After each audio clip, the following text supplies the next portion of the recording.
बिस्मिल्लाहिर्रहमानिर्रहीम अस्सलाम वालेकुम। Welcome to unique food. आज आपके साथ शेयर करूंगी रेशेदार चिकन शामी कबाब की ओरिजिनल रेसिपी।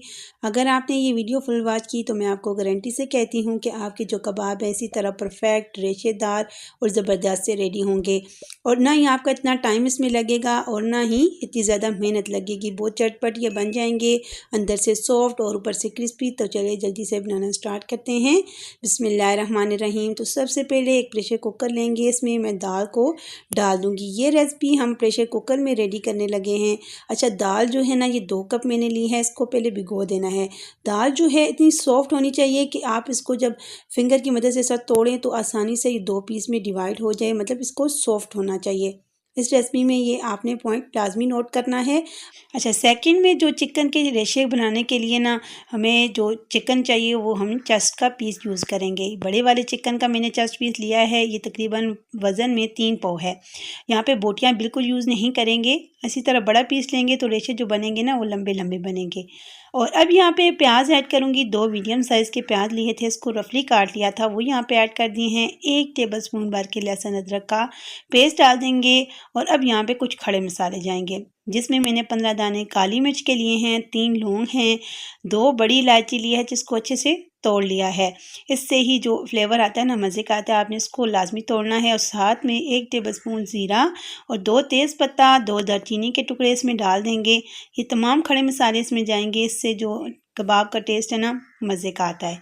अच्छा, अब यहाँ पे स्पाइसेस जाएंगे। 1 टेबलस्पून लाल मिर्च का पाउडर जाएगा, हाफ़ टेबल स्पून इसमें कुटी हुई लाल मिर्च जाएगी, हाँ, और 1 टेबलस्पून कुटा हुआ धनिया डाल दूंगी। और साथ ही हाफ़ टी स्पून हल्दी जाएगी, इससे कलर भी प्यारा आता है। और साथ में आधा टेबलस्पून नमक जाएगा।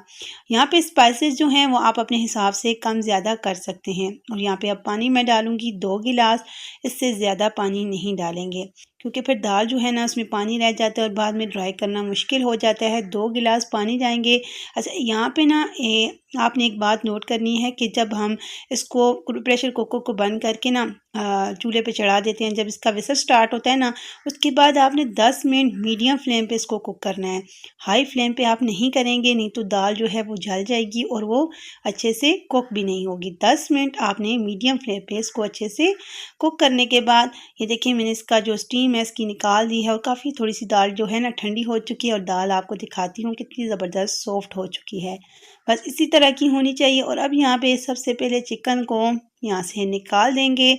चिकन को उठा के साइड पे करती हूँ। इसके जो रेशे हैं ना मैं आपको शॉर्टकट तरीके से बताऊँगी कि किस तरह हमने इसके रेशे करने हैं, बहुत जल्दी हो जाएंगे। और जो दाल है ना इसके अंदर से खड़े मसाले हम यहाँ पे इस तरह निकाल देंगे, क्योंकि इसका जो काम था वो ख़त्म हो चुका है और दाल के अंदर इन तमाम मसालों का टेस्ट आ चुका है।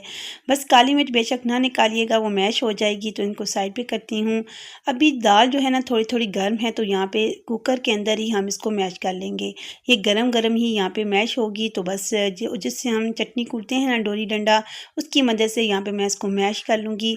अगर आपके पास साग या हलीम बनाने के लिए जो होता है ना मदिया, आप उसकी मदद से भी इसको मैश कर सकते हैं। अगर नहीं है तो इसकी मदद से भी आसानी से ये देखिए दाल मैश हो चुकी है। बस ये गर्म हो तो तभी आपने ये काम करना है। दाल को अच्छे से मैश कर लूँगी। और यहाँ पे देखिए इसमें बिल्कुल भी पानी नहीं है। अगर इसमें पानी होता ना तो आप इसको चूल्हे के ऊपर रख के थोड़ा सा ड्राई कर सकते हैं और बाद में बेशक इसको फ्रिज के अंदर रख लें तो वो तब भी सख्त हो जाएगी। तो ये देखिए बिल्कुल परफेक्ट है, इसमें कोई पानी नहीं है, बहुत अच्छे से ये ड्राई दाल है। अच्छा, अब यहाँ पे ना चिकन के रेशे कर लेने हैं। तो यहाँ पे चिकन लेंगे, चिकन की जो हड्डियाँ हैं सबसे पहले यहाँ पे इसको रिमूव कर लेंगे। चिकन काफ़ी हद तक सॉफ्ट हो चुका है तो ये काम बहुत आसानी से हो जाएगा। और डोरी डंडा लेंगे जिसमें हमने चिकन के रेशे करने हैं। हम वैसे ये काम 1-1 घंटा लगा के ना रेशे करते हैं तो बहुत टाइम लग जाता है। ये तरीका बहुत आसान है, बस आपने यहाँ पे हल्का हल्का इसको टैप करना है तो जो चिकन के रेशे हैं खुद ब खुद अलग हो जाएंगे। और यहाँ पे आपको मेहनत करने की बिल्कुल भी ज़रूरत नहीं पड़ेगी, टाइम की भी बचत हो जाएगी और मेहनत भी नहीं होगी। तो ये देखिए बहुत ही आसान तरीका है, बस हल्का हल्का टैप करना है, आपने ज़ोर नहीं लगाना, नहीं तो ये जो रेशे हैं ना ये टूट जाएंगे। तो ये देखिए कितने ही ज़बरदस्त यहाँ पे जो रेशे हैं ना बन चुके हैं। और ये इसी तरह जो हमने चेस्ट पीस यूज़ किया है ना उसी की वजह से लंबे लंबे रेडी होते हैं। तो ये देखिए यहाँ पे ये बिल्कुल तैयार हो चुके हैं। तो अब हम अपना जो दाल है ना एक बड़े बर्तन में ट्रांसफ़र कर देंगे, क्योंकि प्रेशर कुकर छोटा था तो यहाँ पे इसकी मिक्सिंग करनी है। और अब यहाँ पे जो चिकन हमने श्रेड किया है वो यहाँ पे इसमें डाल देंगे। यहाँ पे अगर आपको नमक और मिर्ची कम लगती है आप यहाँ पे मज़ीद ऐड कर सकते हैं, लेकिन यहाँ पे जो नमक और मिर्च है ना बिल्कुल परफेक्ट था, तो यहाँ पे मैं और नहीं ऐड कर रही। सिर्फ यहाँ पे ग्रीन चिली और हरा धनिया और पुदीना जाएगा, जिसको मैंने बिल्कुल बारीक काट लिया है। बस ये चीज़ें इसमें डालेंगे और अब इसकी मिक्सिंग बहुत अच्छे से करनी है, ताकि जो दाल, चिकन और हरा धनिया, ग्रीन चिली सारा कुछ जो है ना अच्छे से यकजान हो जाए। इसकी मिक्सिंग में आपने बेशक 2 से 3 मिनट आपने इसकी मिक्सिंग कर लेनी है, फिर इसके बाद ही हम अपने कबाब बनाना शुरू करेंगे। और ये जो कबाब बनेंगे यकीन करें बहुत ही शानदार, रेशेदार, ज़बरदस्त से बनेंगे। और सभी आपसे पूछेंगे कि ये आपने कबाब कैसे बनाए हैं, इतने मज़ेदार ये कबाब बनते हैं। तो यहाँ पे देखें इसकी मिक्सिंग मैंने बहुत अच्छे से की है। यहाँ पे अगर आपको वीडियो थोड़ी सी भी पसंद आई है तो वीडियो को ज़रूर लाइक कीजिएगा। अच्छा, अब यहाँ पे हाथों पे थोड़ा सा घी लगा लेंगे, ऑयल लगा लेंगे, ताकि जब हम कबाब की शेप बनाए ना तो वो परफेक्ट बने और स्मूथ सी बने। तो बस थोड़ा सा ही हम यहाँ पे मिक्सचर उठाएंगे और इसको गोल सी शक्ल दे देंगे। जितना आपको कबाब पसंद है आप उस साइज़ में यहाँ पे कबाब बना सकते हैं। तो मीडियम साइज़ के मैं बना रही हूँ, बहुत बड़े भी नहीं हैं और बहुत छोटे भी नहीं हैं।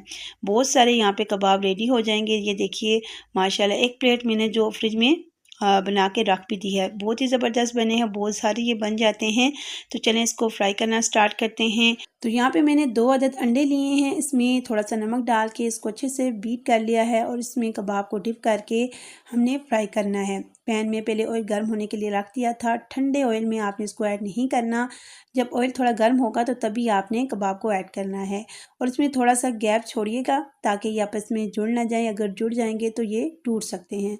तो जितने आसानी से कबाब ऐड हो सकते हैं इतने मैंने यहाँ पे ऐड कर लिए हैं। और इसकी साइड को चेंज करेंगे जब एक साइड इसकी थोड़ी सी फ्राई हो जाएगी। इसी तरह साइड को चेंज करते हुए कबाब को हमने बहुत अच्छा सा फ्राई कर लेना है। तकरीबन 4 से 5 मिनट लग जाएंगे। बहुत आसानी से ये कबाब फ्राई हो जाते हैं, क्योंकि अंदर से तमाम चीज़ें जो है ना वो अच्छे से कुक हैं।